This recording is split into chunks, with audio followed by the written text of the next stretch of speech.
Welcome back, my friends, to the show that never ends. We're so glad you could attend. Come inside, come inside. There behind the glass. Hello, welcome back to Real Do-It-Yourself Build. Today what I'm going to do is I'm going to skim this wall. Now you remember that we already plastered, or we skimmed the ceiling, and then I skimmed this wall right the way down to the other end past the arch. And what I'm going to do today is show you from start to finish everything that I have to do to get this wall skimmed. Now it's got sockets in it, it's got joins in it, and the whole wall is 3.5 meters long from corner to corner, and it's 2.32 meters high. 2.32. So it's more than 2.3 meters high. So it's a reasonably big wall for me because I'm a beginner. This will be my 4th go at plastering. But what I want to do is go through the whole process, show you how I do it, and then it might inspire you to have a go yourself. Now, part of the preparation for plastering is making sure that the surface that you're plastering doesn't suck all the water out of the plaster before it has a chance to go off. And so what is generally done is a coat of PVA is applied, or a diluted coat of PVA is applied. And the purpose for that, some people say it's to bond the plaster to the wall, but in reality it's not. What it's designed to do, or what it's supposed to do, is seal the wall so that the moisture isn't drawn from the plaster very quickly, and that allows the plaster time to go off. Now there is some discussion around whether you need PVA on plasterboard, and a lot of people say no you don't and you're not supposed to, but sometimes if the surface is, I've heard if the surface isn't very new, so if it's old plasterboard, or if the surface is a bit rough, sometimes it does suck the moisture out of the plaster.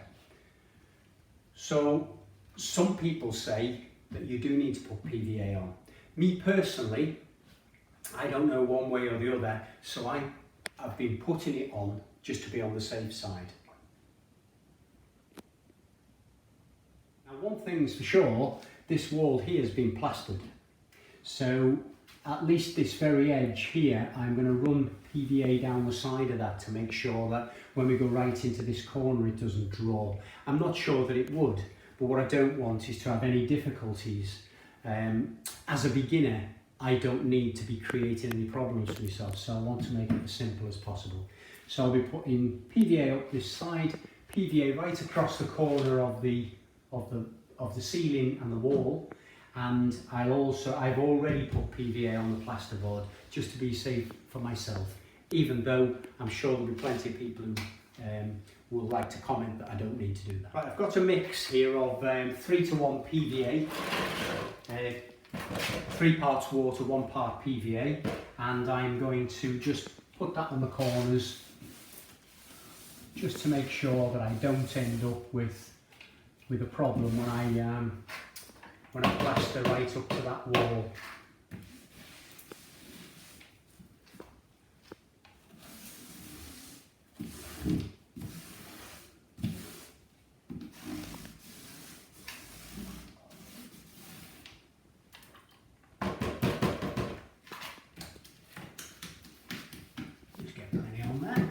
Just let that dry in, and I'll be confident then that I'm not going to have a problem in the corner. I'll do the same across the ceiling, just so that we've got so that we're safe in the corners. And the next thing I want to do in preparation before I even start mixing the plaster is all these cables here. They're going to get in my way. They're going to be a problem when I come to plaster. So what I'm going to do is very, very carefully tuck them inside so that they're right out of the way, and I'm not going to have any problem with them when I'm coming round with the trowel. So tuck them all in, and then I won't be battling with them. So that's another problem that I won't have to deal with. I'll do that for the rest of it. So what I'll do is I'll Do the same with each of these sockets, and then we'll be ready to start mixing our plaster. Okay, so I'm working with 2 buckets here. I've got one to mix the plaster in, and I'm going to fill one with a bit of water so that we've got something to clean off the tools as we're going. So I'll just put a drop of water in. And now the next thing, if you just have a look, I've probably got, I don't know, maybe 5 litres, 6 litres of water. I'm going to add the plaster bit by bit, and I'll be mixing all the time. I've got a mixing tool, and we'll give it a good mix up, and then away we'll go. So I'll let you see that process. I'll let you see how we go about doing that. Okay, so the tools I'm going to be using, I've got a trowel here, and it's a Marshalltown trowel. It's got a slight curve on, so it's not perfectly flat, and that seems to help when smoothing out the plaster. I've got a bucket trowel, and I've got a hawk to sit the plaster on while I'm working, and I'll be wetting all those down in a little while.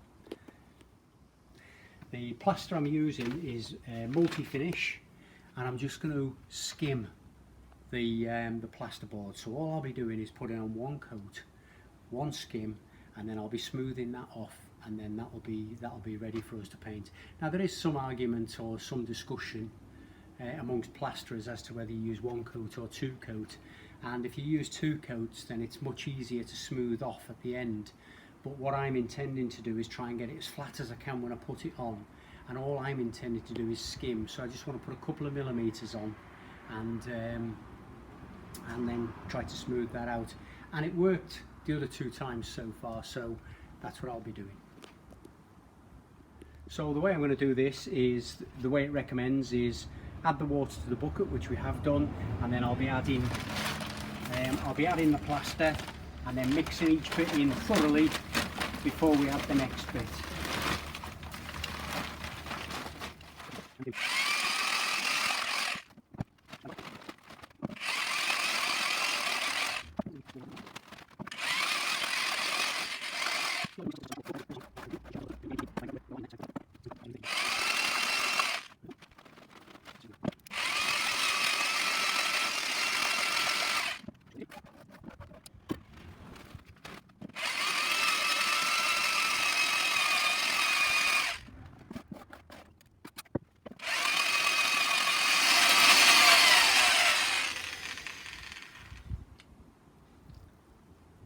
Onto the hawk, and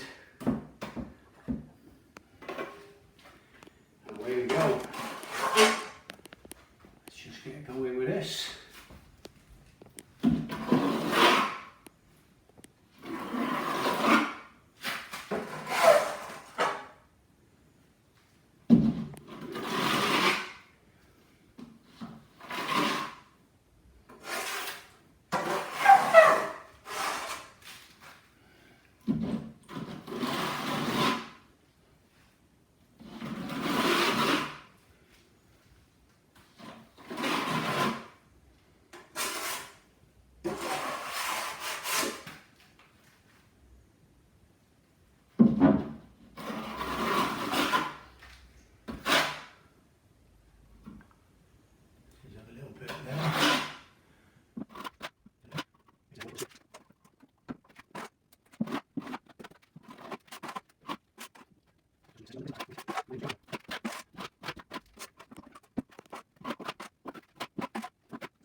Okay, so that's the mix finished. I haven't quite finished the walls, so I'll have to come back to that in a few minutes. But what I want to do now is, as you can see, there's quite a lot of marks in the plaster. So the very first thing I'm going to do, while the plaster's all still soft, is I'm going to very quickly go over it. So, for example, there's marks here, and if I just smooth over, a lot of those marks will come out just by doing this while the plaster is still slightly damp and then or slightly soft. And then what I'll do in a little while, as the plaster forms up, I'll go over it again, but much firmer, and I might use a little bit of water to just get rid of the final lines. And that's how I'm going to get this flat and smooth like it needs to be.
So I've gone over it twice, or I've put it on, then I've gone over it a second time, and I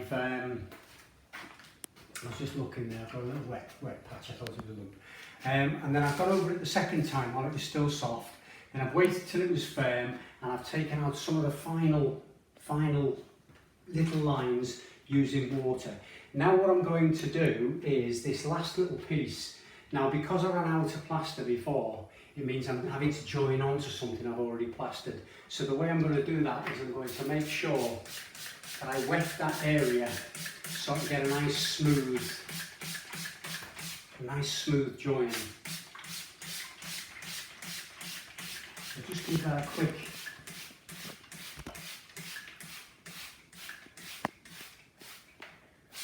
dampen the trowel a little more and just make sure there's nothing sticking up there.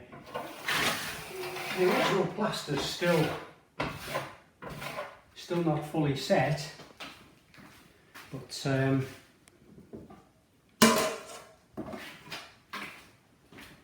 just want to make